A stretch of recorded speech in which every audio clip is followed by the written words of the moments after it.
Qué tal amigos? ¿Qué tal? ¿Cómo están? Espero que estén iniciando el mes de marzo contentos, felices, sabiendo que el Señor está con ustedes. Y bueno, con esta historia de David y todo lo que ha pasado con el ejército, ¿verdad? De Israel, con la victoria de Israel sobre la nación filistea y la derrota de Goliat, pues es algo interesante, ¿no te parece? Ya apenas en el día de ayer, David se entrevista con el rey Saúl y le pregunta: ¿quién es tu papá? Y él le dice que es Isaí, el de Belén, y que es su servidor también. Entonces, ya en la lectura de hoy continúa la historia. Hemos pasado otro mes, pero la historia continúa. La historia se encuentra en el libro primero de Samuel 18, capítulo 18, versículos 1 al 9. Y el versículo 1, continuando con la historia, dice: después que David terminó de hablar con Saúl, Jonatán se hizo muy amigo de David y llegó a quererlo como a sí mismo. Saúl, por su parte, aquel mismo día lo tomó a su servicio y no lo dejó volver a casa de su padre.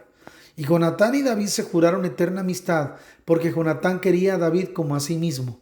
Además, Jonatán se quitó la capa y la túnica que llevaba puestas y se las dio a David junto con su espada, su arco y su cinturón.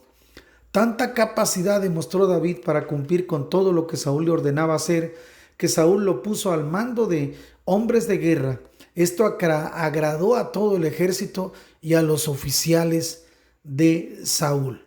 Sin embargo, cuando las tropas regresaron después de que David mató al filisteo, de todas las ciudades de Israel salieron mujeres a recibir al rey Saúl cantando y bailando alegremente con panderos y platillos.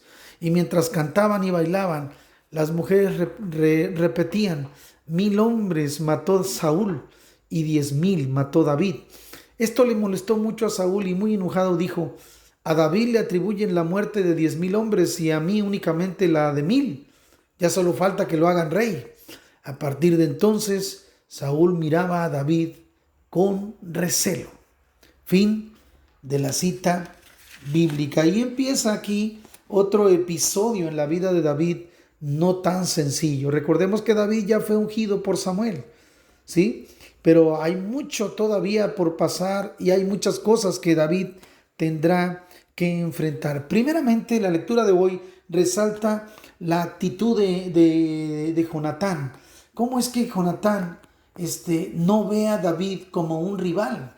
Si tú te das cuenta, Jonatán se esperaría, al menos así lo entendemos, se esperaría que sea un candidato al trono para suceder a su padre. Sin embargo, cuando ve este acto heroico de David, Jonatán como si recibiera una revelación, ¿verdad? De que David será rey. Digo, estoy haciendo una especulación, no quiero que lo tome tan literal, pero es como si Jonatán recibiera esa parte. Y aquí se muestra la humildad de Jonatán. Jonatán tiene un corazón tan sencillo y tan humilde que se da cuenta que Dios usó de una manera sobrenatural a David y que por lo tanto hay algo especial en David que Dios puede usar de aquí en adelante, y toma una actitud interesante, hace un pacto de amistad con él y le entrega parte de su escudería, parte de lo que es su armadura y todo, ¿no? Le entrega la capa, la túnica, y junto con su espada, su arco y su cinturón. Es una manera como de honrarlo, ¿no? Y eso es algo muy, muy impresionante, ¿no? La actitud de Jonatán es algo que va a traer bendición no tan solo para Jonatán, sino para su descendencia. Ahora, el pueblo aclama a David cuando Saúl vuelve y esto también causa problemas. Aquí comienza una situación que no terminará hasta el día de la muerte de Saúl. ¿Sí? Es algo interesante como Saúl se da cuenta, yo no sé quién compuso ese cántico, ¿verdad? De alguna manera creo que fue un cántico imprudente, por así decir, yo diría. ¿Sí? ¿Por qué? Porque David no es el rey y porque Saúl es el rey y porque al decir todo esto era indudable que Saúl podría molestarse por esto. Entonces es algo que fue una imprudencia, yo le llamaría así, sí, pero salió a relucir lo que ya sabemos que había en el corazón de Saúl, ¿no? Entonces ya finalmente Saúl dice, pues óiganme, ya solo falta que lo hagan rey, le cantan que él mató a 10,000 y que yo solamente a 1,000.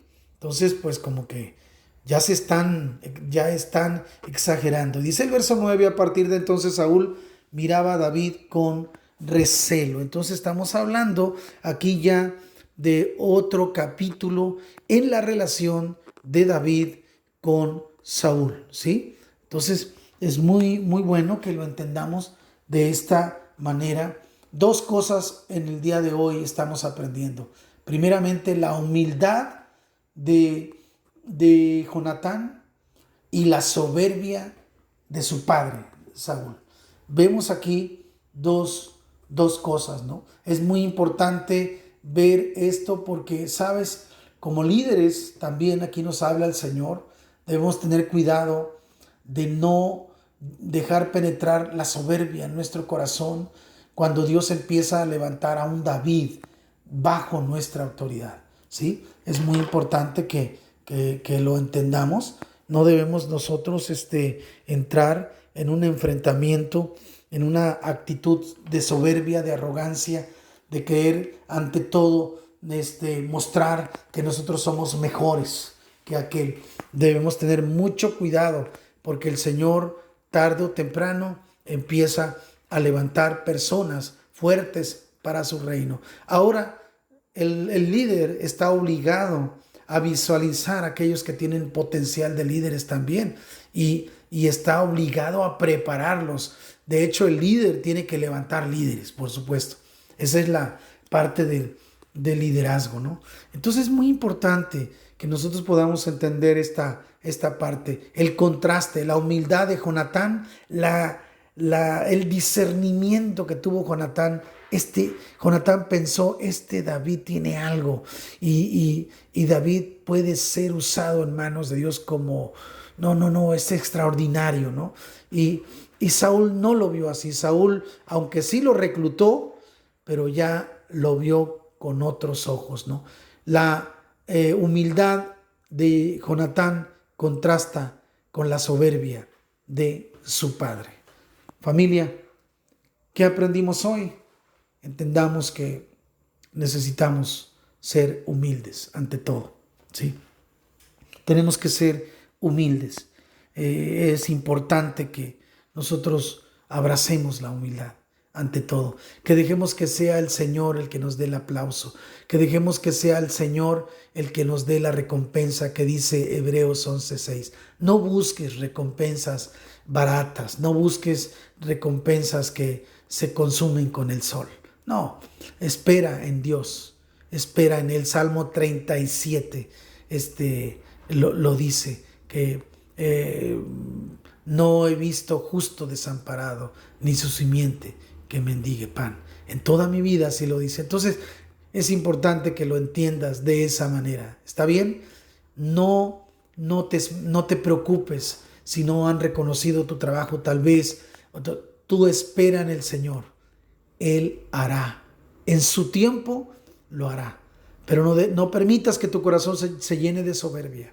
No lo permitas, sino que al contrario, abraza la humildad y empieza a reconocer que, como un consejo que un hombre me dio a mí, recuerda bien, me dijo un maestro, siempre habrá otro mejor que tú.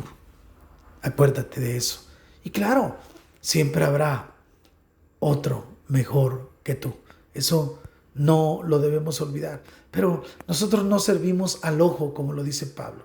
Nosotros no servimos para quedar bien con la gente. No, servimos porque estamos agradecidos con un Dios que, habiendo visto nuestra condición de perdición, fue y nos rescató y ahora nos lleva al cielo. ¿Qué te parece? Que Dios te bendiga.